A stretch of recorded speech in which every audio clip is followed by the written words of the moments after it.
Donate card और voice of slum जुड़कर दिल्ली और नोएडा के स्लम्स में गरीबों को फ्री ऑक्सीजन सप्लाईज प्रोवाइड करने का प्रयास कर रहे हैं। डिस्क्रिप्शन में दिए हुए लिंक पर जाकर डोनेट कार्ड पे अभी डोनेट करें। इन गरीब परिवारों का सहारा बने।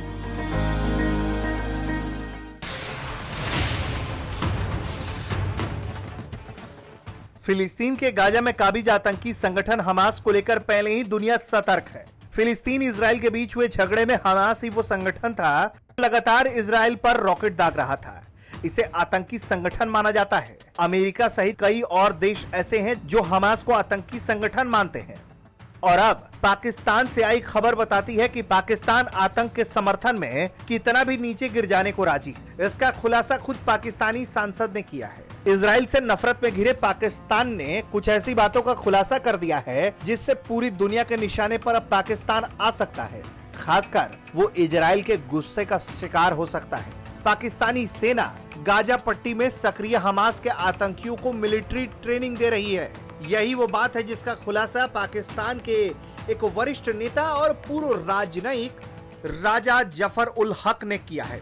उन्होंने कहा है कि पाकिस्तानी सेना बहुत पहले से ही हमास के लड़ाकों को ट्रेनिंग दे रही है जो अब भी जारी है। इतना ही नहीं, कहा तो ये भी जा रहा है कि पाकिस्तानी सेना की स्पेशल कमांडो यूनिट SSG की एक बटालियन इस ट्रेनिंग सेंटर को चलाने के लिए गाजा में कई सालों से वहां डेरा जमाए बैठी है।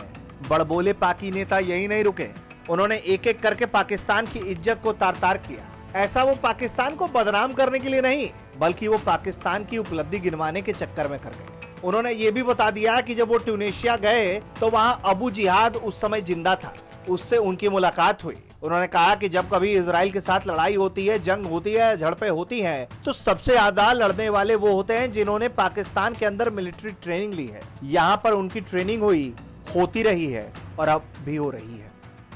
हमास और पाकिस्तान के बीच संबंधों का खुलासा करने वाले राजा जफर उल हक पाकिस्तानी सांसद हैं। वो अगस्त 2018 से 2021 तक पाकिस्तानी संसद में विपक्ष के नेता रह चुके हैं। ऐसे बड़े नेता का हमास पर किया गया ये दावा पाकिस्तान के लिए यकीनन परेशानी वाली खबर है। एक तो पहले से ही पाकिस्तान भारत के खिलाफ आतंक को श्रेय देने के लिए पूरी दुनिया में बदनाम है, और अब जिस तरीके से फिलिस्तीन में मौजूद हमास आतंकी संगठन के प्रति पाकिस्तान की निष्ठा जाहिर हुई है, उससे यकीनन पाकिस्तान की फजीहत होनी तय है। आने वाले दिनों में पाकिस्तान को लेकर और भी बड़ी खबरें सामने आ सकती हैं। खासकर देखना यह होगा कि इस पूरी खबर के सामने आने के बाद से इजराइल किस तरीके से पाकिस्तान पर कोई रिएक्शन देता है, क्योंकि पाकिस्तान वो देश है जो इजराइल के वजूद को ही नहीं मानता, पूरी तरीके से खारिज करता है। पाकिस्तानी नागरिक इजराइल नहीं जा सकते क्योंकि उनके पासपोर्ट पर लिखा रहता है कि आप इजराइल की यात्रा नहीं कर सकते। हालिया दिनों में जब इजराइल और फिलिस्तीन के बीच झड़पें शुरू हुई, हमास ने आतंकी हमले शुरू किए, उसके बाद जब इजराइल ने जवाबी कार्रवाई की तो गाजा में भारी तबाही देखने को मिली, जिसके बाद पाकिस्तान गाजा की मदद को सामने आया। यहां तक कि पाकिस्तान के विदेश मंत्री शाह महमूद कुरैशी तुर्की तक गए ताकि वो इजराइल के खिलाफ कई देशों को लामबंद कर सके। लेकिन इस्लामिक देशों के संगठन OIC में पहले फूट पड़ी और उसके बाद इजराइल के खिलाफ कोई भी इस्लामिक देश कुछ ठोस कार्रवाई नहीं कर पाया।